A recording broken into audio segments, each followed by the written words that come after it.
근원 이런 것들, 미신, 터부 이런 것들을 좀 베이스로 만든 작품인 것 같아요. 어떻게 감독님께서 이야기 차관하고 만들게 되셨는지 이야기 시작을 좀 들어보도록 하겠습니다.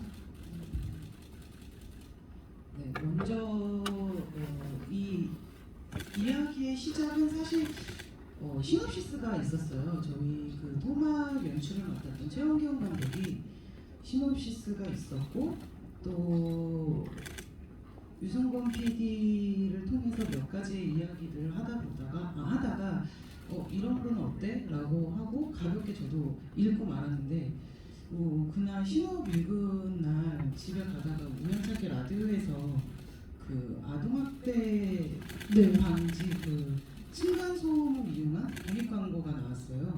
그래서 그거를 딱 듣는 순간에 뭔가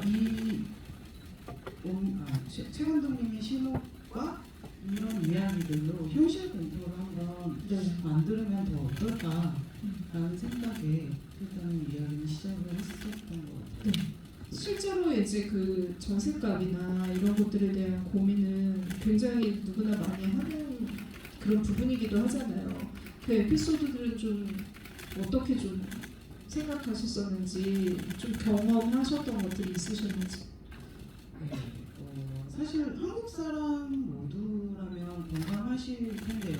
특히나 서울에서 전세나 내 집 마련 하물며 그 소유의 기쁨도 잠시 대출 이자 갚기가 사실 빠듯하잖아요. 네. 근데 그 모든 것들을 사실 공포로 한번 표현을 해보자라고 생각을 했었던 것 같아요. 네. 아마 이 실제로 우리 주변에 있는 사람들이 그 순간에 다 공포의 대상으로 보이기도 하고 의심이 가기도 하고 이런 부분들을 굉장히 장르적으로 잘 포착했다는 생각이 드는데, 정말 진짜 등골이 오싹했던 장면은 그 윗집 남자한테 따지러 갔다가 이렇게 탁 내려올 때 공감하시죠? 주인집 아주머니, 저 진짜 완전 깜짝 놀랐거든요. 그 실제로 주인집 아주머니에 대해서 좀 안 좋은 기억이 있으신 건지. 그 장면 굉장히 설계가 잘 됐다라는 생각이 들었어요. 공간적인 구성을 통해서 이제 이 영화가 가지고 있는 공포를 이제 캐릭터를 통해서 보여주셨는데, 그 장면 연출에 대해서도 좀 들어보도록 하겠습니다. 네, 아까 바로 전 질문에서 제가 조금 놓쳤던 부분인데, 제 영화 처음에 그 택시가 불이 켜지고 그리고 꺼지는 거에 있어서 전 아름대로 거기에 좀 메타포를 넣었던 거는 이 앞으로 주인공이 겪어야 할 전셋집 밝았지만 곧 꺼진다, 약간 그런 의미도 있었고요. 그리고 그 장면 같은 경우는 아예 작정을 하고 주인공 자체가 압살을 한번 해봐야겠다. 그래서 더 궁지를 한번 몰아보면 사람이 사실 그 어떠한 상대에 따라서 좀 변하기도 하잖아요. 그러나 사실 제가 설정했었던 거는 202호도 그렇고 옆집 아줌마, 물론 그분이 귀신이긴 해요. 메커핀이기는 한데 그 누구도 지수한테 뭐라고 하지를 않았거든요. 지수 스스로가 그냥 자기가 보고자 한 대로 보고 편견을 갖고 나쁜 사람이구나, 위험하구나, 약간 본인의 잣대로 만들어서 본인이 몰입이 됐던 것 같아요. 네, 그래서 약간 그 장면에 있어서는 아예 대놓고 주인공을 좀 궁지로 한번 몰아보자 라는 의미도 있었고, 거기에 조금 더 말을 더 하자면 약간의 그 백유로 아줌마가 지수가 보고 지수랑 지나치고 나서 혼자 중얼중얼거리거든요. 주문처럼 마치. 근데 그건 사실 약간 공포 영화로서의 살짝의 메커핀, 뭔가 지수를 넣었다, 이런 의미를 좀 넣어보고 싶어요. 그 6편의 에피소드 중에 오늘 진짜 여러분들이 다 전체를 다 이제 망라하지는 못하지만 각 작품별로 굉장히 장르적인 재미를 가지고 있으면서도 현실적으로 우리가 진짜 현실에서 느끼는 공포 아니면 편견, 차별 이런 것들이 다 들어있어서 진짜 공포 영화가 좀 목적하는 바 이런 것들을 짧은 이야기들 안에 담아냈다는 생각이 듭니다. 제가 이제 한 작품 한 작품 좀 질문을 드려봤는데, 여러분들도 감독님과 배우분들께 궁금한 점이 있으실 것 같아요. 그래서 지금부터는 관객 여러분들의 질문을 좀 받아보도록 하겠습니다. 네, 질문 있으신 분은 손 들어주세요. 배우님께서 혁 배우님께서 한 분 네, 어느 분께 기회를 드릴까요? 예. 네. 저 왼쪽 끝에 네. 파란 색깔 티셔츠 입으신 분. 아, 세 번째. 네. 네.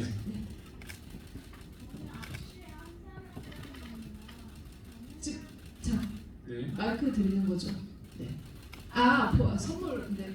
네, 질문하신 분께는 저희가 배우님과 관객분의 그 사인이 있는 선물을 드립니다. 네. 잘 잘 들립니다. 들립니다.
네. 그러면 감독님께 먼저 얘기를 들어볼까요? 네.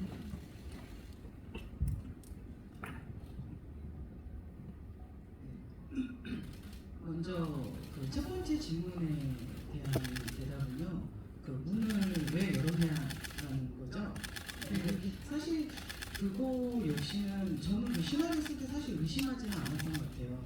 왜냐면 먼저 누구세요라고 했을 때 여자 목소리를 일단은 들어서 같은 동성이기에 그래서 정말 의심 없이 문을 열지 않았을까라고 생각을 했었던 것 같아요. 네, 그때는 뭔가 사건이 일어나기 전이니까요. 네, 그래서 아까 기자님의 질문과 약간의 조금 다른 질문에 조금 더 부합해서 여기에 조금 더 말을 더하자면 뭐 아까 말씀하셨던 것 중에 단어 중에 미신이라는 말씀을 하셨거든요. 근데 저희가 사실 미신이라는 단어 딱 하면은 뭔가 찝찝하고 뭔가 불쾌하고 약간 소름 돋고 그럴 때가 있잖아요. 그러나 저희는 살아가면서 미신이 너무나 가까이 있거든요. 그러니까 이를테면 상가집을 예를 들자면 상가집 가까우면 저희 부모님 꼭 그러시거든요. 어디 소금 뿌려? 들렸다 와라 소금 뿌려라. 근데 저희 특히 어머니는 옷을 통해서 부시하고 집안일을 여러 하시더라고요. 근데 이게 사실은 미신이다라고 하는 거는 좀 별로 부정적인 의미지만 나를 위해서는 또 그걸 또 받아들이기도 하잖아요. 그러니까 그런 거였던 것 같아요. 초반에 문을 여는 거는 사실 이게 같은 말이 좀 될지는 모르겠지만 전혀 동성이었고 사건도 일어나지도 않고 자기는 오늘 이사를 했고 집들을 했고 그래서 정말 아무런 의심과 그런 것 때문에 문을 열었던 것 같고 특히 그리고 첫 번째에 대한 대답인 것 같고요. 두 번째는 아까 곡성을 비유해서 말씀을 하셨는데 이 이야기를 저는 여튼 혼란을 제일 주제로 삼고 이 이야기를 썼어요. 근데 저희가 예전에 언론 배우 때도 제가 대략 말을 했었는데 가끔 사람들은 자기가 보고자 하는 대로 보고 듣고자 하는 대로 하는 경향이 되게 많잖아요. 근데 저 역시도 사실 그렇거든요. 근데 그게 어떤 게 정답일지는 사실은 몰라요. 그리고 저 역시도 만약에 막 그런 상황이라면 문을 결국 열 것 같아요. 몇 번의 대화를 오다 보면 그러다 결국엔 당하겠죠. 네. 이사 가신다고 하는데 지금 이사 가신다고 하시는데 그래서 약간 그게 이 현실 공포에 있어서 사실 저도 이럴 정도의 반응이 올지를 모르고 정말 죄송스럽게 생각하는데 저는 사실 부모님과 살아서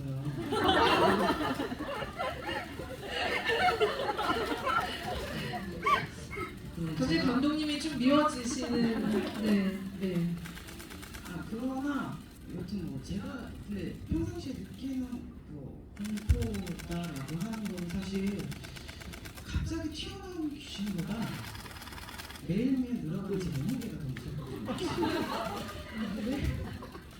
가끔 왜 그럴 때 있잖아요. 저희가 네. 정말 익숙하고 평안한 공간인데 이 공간이 갑자기 간간히 서늘해지고 낯설게 느껴지더라고요. 그래서 약간 그런 것들을 제가 그런 거는 종종 느껴요. 부모님이랑 같이 지내더라도. 그래서 그런 것과 혼란? 네. 나 같으면 어떻게 했을까? 아. 이런 얘기였던 것 같아요. 네.